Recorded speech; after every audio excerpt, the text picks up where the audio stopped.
नमस्कार दोस्तों, जय श्री राधे कृष्णा। आज हम आपके लिए 26वां अध्याय लेकर आए हैं। अध्याय सुनने के बाद आप हमारे चैनल को सब्सक्राइब करें, बेल आइकन को प्रेस करें ताकि हमारी वीडियो की नोटिफिकेशन सबसे पहले आप तक पहुंचे। वीडियो को लाइक और शेयर जरूर करें। कार्तिक मास महात्म्य का 26वां अध्याय श्री विष्णु की कृपा से आज तुमको रहा बताए। नारद जी बोले, इस प्रकार विष्णु पार्षदों के वचन सुनकर धर्मदत्त ने कहा, प्राय सभी मनुष्य भक्तों का कष्ट दूर करने वाले श्री विष्णु की यज्ञ, दान, व्रत, तीर्थ सेवन तथा तपस्याओं के द्वारा विधि पूर्वक आराधना करते हैं। उन समस्त साधनों में कौन सा ऐसा साधक है जो भगवान विष्णु की प्रसन्नता को बढ़ाने वाला तथा उनसे सामीप्य की प्राप्ति करने वाला है। दोनों पार्षद अपने पूर्व जन्म की कथा कहने लगे। हे द्विज श्रेष्ठ, आपका प्रश्न बड़ा श्रेष्ठ है। आज हम आपको भगवान विष्णु को शीघ्र प्रसन्न करने वाला उपाय बताते हैं। हम इतिहास सहित प्राचीन वृत्तांत सुनाते हैं। सावधानी पूर्वक सुनो। ब्रह्मांड पहले कांचीपुरी में चोल नामक एक चक्रवर्ती हो गए हैं। उन्हीं के नाम पर उनके अधीन रहने वाले सभी देश चोल नाम से विख्यात हुए। राजा चोल जब इस भूमंडल का शासन करते थे, उस समय उनके राज्य में कोई भी मनुष्य दरिद्र, दुखी, पाप में मन लगाने वाला अथवा रोगी नहीं था। एक समय की बात है, राजा चोल अनंत शयन नामक तीर्थ में गए, जहाँ जगदीश्वर भगवान विष्णु ने योग निद्रा का आश्रय लेकर शयन किया था। वहाँ भगवान विष्णु के दिव्य विग्रह की राजा ने विधि पूर्वक पूजा की। दिव्यमणि, मुक्ताफल तथा सुवर्ण के बने हुए सुंदर पुष्पों से पूजन करके साष्टांग प्रणाम किया। प्रणाम करके जो ही बैठे, उसी समय उनकी दृष्टि भगवान के पास आते हुए एक ब्राह्मण पर पड़ी, जो उन्हीं की कांची नगरी के निवासी थे। उनका नाम विष्णुदास था। उन्होंने भगवान की पूजा के लिए अपने हाथ में तुलसी दल और जल ले रखा था। निकट आने पर उन ब्राह्मण ने विष्णु सूक्त का पाठ करते हुए देवादिदेव भगवान को स्नान कराया और तुलसी की मंजीरी तथा पत्तों से उनकी विधिवत पूजा की।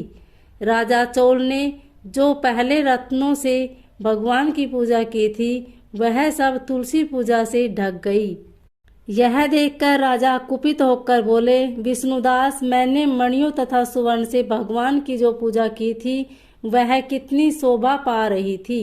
तुमने तुलसी दल चढ़ाकर उसे ढक दिया। बताओ ऐसा क्यों किया? मुझे तो ऐसा जान पड़ता है कि तुम दरिद्र और गंवार हो, भगवान विष्णु की भक्ति को बिल्कुल नहीं जानते। राजा की यह बात सुनकर द्विज श्रेष्ठ विष्णुदास ने कहा, राजन, आपको भक्ति का कुछ भी पता नहीं है। केवल राजलक्ष्मी के कारण आप घमंड कर रहे हैं।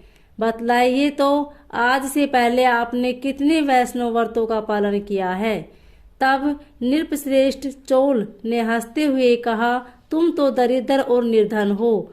तुम्हारी भगवान विष्णु में भक्ति ही कितनी है। तुमने भगवान विष्णु को संतुष्ट करने वाला कोई भी यज्ञ और दान आदि नहीं किया, और न ही पहले कभी कोई देव मंदिर ही बनवाया है। इतने पर भी तुम्हें अपनी भक्ति का इतना गर्व है। अच्छा, तो ये सभी ब्राह्मण मेरी बात सुन ले। भगवान विष्णु के दर्शन पहले मैं करता हूँ, या यह ब्राह्मण इस व्रत को आप सब लोग देख, फिर हम दोनों में से किसकी भक्ति कैसी है, यह सब लोग स्वतः ही जान लेंगे। ऐसा कहकर राजा अपने राजभवन को चले गए। वहां उन्होंने महर्षि मृदुल को आचार्य बनाकर वैष्णव यज्ञ प्रारंभ किया। उधर सहदेव भगवान विष्णु को प्रसन्न करने वाले शास्त्रों नियमों में तत्पर विष्णुदास भी व्रत का पालन करते हुए वहीं भगवान विष्णु के मंदिर में टिक गए। उन्होंने माघ और कार्तिक के उत्तम व्रत का अनुष्ठान, तुलसी वन की रक्षा, एकादशी को द्वादशाक्षर मंत्र का जाप किया। नृत्य गीत आदि मंगलमय आयोजनों के साथ प्रतिदिन षोडशोपचार से भगवान विष्णु की पूजा आदि नियमों का आचरण किया। वे प्रतिदिन चलते फिरते और सोते हर समय भगवान विष्णु का स्मरण किया करते थे। उनकी दृष्टि सर्वत्र सम हो गई थी। वे सब प्राणियों के भीतर एकमात्र भगवान विष्णु को ही स्थित देखते थे। इस प्रकार राजा चोल और विष्णुदास दोनों ही भगवान लक्ष्मीपति की आराधना में संलग्न थे। दोनों ही अपने अपने व्रत में स्थिर रहते थे और दोनों ही संपूर्ण इंद्रियां तथा समस्त कर्म भगवान विष्णु को समर्पित हो चुके थे। इस अवस्था में उन दोनों ने दीर्घ काल तक व्यतीत किया। ओम नमो